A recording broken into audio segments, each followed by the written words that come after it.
Annie, I wanted you to feel at home, so I wore my cowgirl hat because you are the premier rodeo person.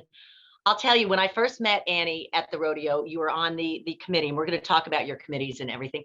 I was watching you thinking, how do you have such love and commitment to this amazing organization? Like, I'm wondering if you've got your own personal life or if you've just literally dedicated your life to the rodeo. I do have my personal life and I do have an outside career. I am, I guess you'd call a volunteeraholic. Yes. When my daughter was young, I was, involved with all the school activities and band mom and all of that. And so when she left the nest and I met a Texan and married a Texan who introduced me to rodeo, which he probably kicks himself for doing. Excuse me. But yeah, I was all in. I met the people, and it's just been a wonderful family that we've chosen. They are our family now. Now, I met you working with the Armed Forces Appreciation Committee. And is that the only committee you're on? Is that where you started? How did you begin your volunteeraholicism with the Houston Livestock Show and Rodeo? I started on the Western Heritage Community Challenge Committee, which has now since been disbanded. That was one committee. And then honestly, what really got me involved was the International Committee, where we host the buyers and breeders that come in from all over the world. My husband's been involved with that committee since, I think, 1984. So that's his passion. And, through that, I met people that were starting a task force to honor actively serving service members. And, it was called Salute to the Troops. And I was all in. I'm a daughter of a veteran, a granddaughter of a veteran, and all the way back through the Civil War, we've had, military in our family. And it was very important to me knowing the sacrifices they make. So that was my next step, was, joining that task force. And that has since turned into a committee in 2011.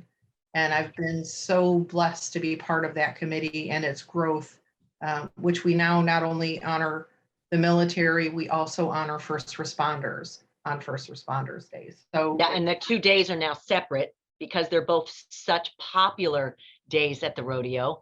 And my first experience with Armed Forces Appreciation Day, you invited the media to come out and serve our troops. Yeah. And I was so amazed with how grateful they were to us, all these military families. Thank you, thank you, thank you. And I kept going, we should be thanking you. So loving and so kind. That's when I approached the committee and said, I would love to do more for this group, just to show, I'm a military mom, to show these people how much I love them and all that they do. Yeah, you are definitely part of the Armed Forces Appreciation family, and you will always be. We love you very much. My first Armed Forces Day, when we have the greatest generation coming in, and then we have those brand new, newly enlisted kids. They're kids. They're they're babies. And to see the respect they have for each other, it chokes me up, every time I see it. It's beautiful. And like you, the thank yous. And you're like, no, we need to thank you. But even clearing a table when we're serving them lunch, they don't want us to take their plates. They're like, no, ma'am, I'll take that. And I'm like, no, we're going to serve you today. And it's true. And your committee, they're so servant minded. And just to give our viewers an idea of what it's like, it's at the place called the Hideout, right? And how many do you have? I mean, we didn't have it. Well, actually, no, last year we didn't have it, but the year before, remember, wasn't that the final day of the rodeo before it closed for COVID? First Responders Day was. Was it First Responders? Yeah, okay. Yeah, I had luckily got in both days, but Armed Forces Day, I think, we were very blessed that we were able to have it because there were things happening in the news and we knew, it could change in an instant. But what, the committee does is raise the funds so we can rent buses, buy tickets for some of the invited guests, and serve them a Texas barbecue lunch in the hideout. The hideout seats about 500 at a time. So it's like a restaurant, and everyone is eating and getting up and leaving because we've served like 3,500 to 4,000 that day. And it's so awesome to see them all in their uniform, all over the grounds, shaking hands with people who, wouldn't really get that opportunity. And then there's always keynote speakers out on the Stars Over Texas stage for the activity they have there, where they're swearing in, new recruits. And my last year we had a flyover, with a Black Hawk. Yeah. So things like that. And so the community can, see some of these activities that they wouldn't really be able to see, especially, again, you get choked up seeing those young kids, swearing their oath to, serve our country, our great country. You've got them coming in kind of in shifts. You have set up your committee, making sure they know where the bus is parked. I mean, you got them going to different, they're going to Fort Hood. They're going all around to bring these soldiers and their families in for this day of fun. They get to go to the concert at night. Some of them are getting sworn in, but it's the movement. It's like Disney. I mean, you get them in, they feel comfortable, then it's time to move them out, and you get the next batch of soldiers in. And no one even knows what you must be going through and what your committee, because it's so upbeat and happy. Yeah, I think I've had comments to me, when we were just a one-day committee, you're just a one-day committee. And I'm like, yeah, you have no idea of the moving parts that go into that one day. Just being able to get buses on grounds at Fort Hood is a task. Everyone has to be background checked if they're driving a bus. And you have to make sure that their times are correct, because you don't want someone timing out during the trip from Fort Hood to Houston, or back from Houston to Fort Hood. The military has been fantastic, because what they really do is give their service members 2 days off, because they're getting on a bus at 6 o'clock in the morning and then getting home sometime, maybe 2 o'clock the next morning. So, the kids are pulled out of school. The soldiers, sailors, airmen, Marine, coasties, they're all, getting, on these buses and sharing their day with us. A lot of them are hesitant because they're like, oh, it's a rodeo. And then they get here, and you can't explain how large and how awesome the Houston Livestock Show and Rodeo is until they hit the ground, and they're like, holy cow, there's a carnival, they can enjoy the carnival with their children, their families, or just themselves. I mean, some of my favorite pictures are these big old soldiers with a stuffed animal on their shoulders or carrying, and we actually on the buses leave extra seats for we call them their big fluffies, because they're all going to be taking home these huge prizes that they've won at the carnival. So that's so cool. And they do get to go to the concert. I know this year it's Tim Mcgraw. March 2nd is the Armed Forces Appreciation Day. Yeah, and that's huge. I mean, having a big name like that, I think they're going to love it. It's hard, sometimes when you don't know the artist, but they know this artist. So it's going to be very, very popular. And I'm really excited for the day, and for the new chairman who, took over, and to see where this committee goes next. Yeah, well, you've under your direction and leadership, it has just grown. It is just one of the most incredible events. And on the radio, I tell people, today's the day to bring your kids, because there's soldiers everywhere. So if they're enamored, I mean, they're everywhere. Yeah, they are. They'll be waiting in line with them to get on rides. Yep.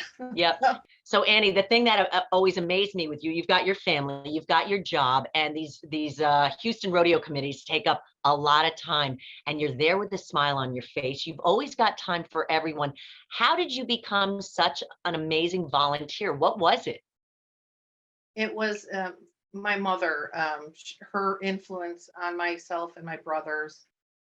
She had a very big heart, and she always wanted to make sure she was giving back, and that we learned to give back. So I remember at young age going with her to soup kitchens on the holidays and feeding homeless people. And also I remember really strongly, and this still hits me. She walked into a bank that had a giving tree on Christmas Eve and took all the cards that were left. And it didn't matter what the present was. It could have been a pair of gloves. We did not have money. It wasn't like we were very wealthy, but she wanted to make sure if they asked for a gift, they got a gift. It was very important. And oh, I love that. she's smiling down. I know, Yeah. so it's really her that has done that. My husband is a very, very giving person. He loves the rodeo. So it all fit together. Once I met him and I started getting involved with the rodeo, and then I started getting involved with other, not only committees, but buying groups that support kids in other ways through the rodeo. I'm also on the board of Amigas Para Niños, and we offer scholarships to kids with financial hardship that may not qualify for a rodeo scholarship, but they're good kids and they deserve a shot. And so usually we have 11 kids on full scholarship at any given time. And then also the Lady Lambs, and we're just a small buying group. And we make sure the kids at the end of the auction get a good reward for their project so they can come back the next year and possibly make reserve, and get a bigger scholarship return. But we want every child that shows up to get something for their hard work. It takes a year of their time, it takes money, so we want to make sure that they have that shot too.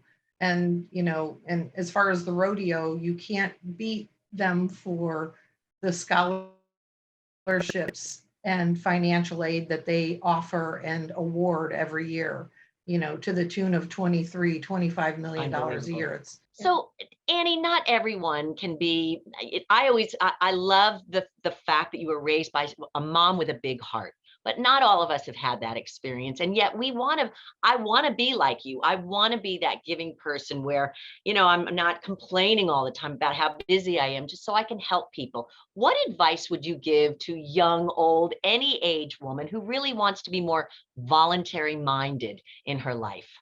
Sure. There's so much need in the community and in the world to go out and help others. And through helping others, you are getting back much more than you're giving, whether it's your time, your resources, whatever it may be, it's going to come back to you tenfold. I promise you. Reach out to your church. Churches always need volunteers. Organizations like the rodeo, they always, that's driven by volunteers. Right. 35,000 volunteers make that thing tick. Anything out there, just look on your community Facebook pages or, any kind of social media where they're asking people to come help. Find an organization, maybe Houston Food Bank, volunteer. Books Between Kids, they always need help packing up books. There's all kinds of volunteerism.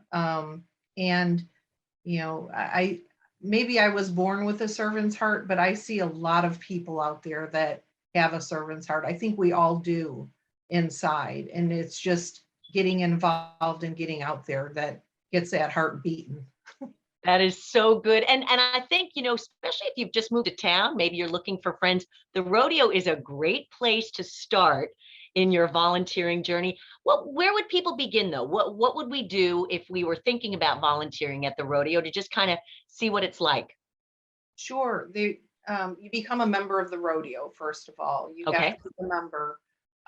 And you can go through the website, hlsr.com, and search, for the volunteer section, and then it lists the committees. There's some committees that are still looking for volunteers for the 2020 show or 2022 show. And just put in, click the committees you would be interested in, and, possibly you'd be brought on this year or possibly next year. But that's how you start. Step one is becoming a member of the show.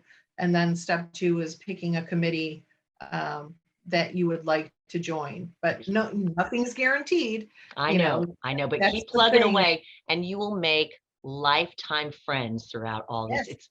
It's a lot of work, but man, all those kids, I've been to those dinners where they get their scholarship, and these kids are, and their families are so appreciative of Yeah, all the hard work that people they never even met put in for them so they can go experience this incredible life.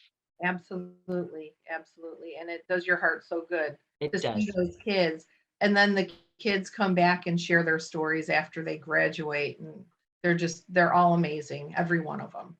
Well, the Armed Forces Appreciation Day is on March, what did I say? It was March 2nd. March And then 2nd to the First Responders Day is the 7th.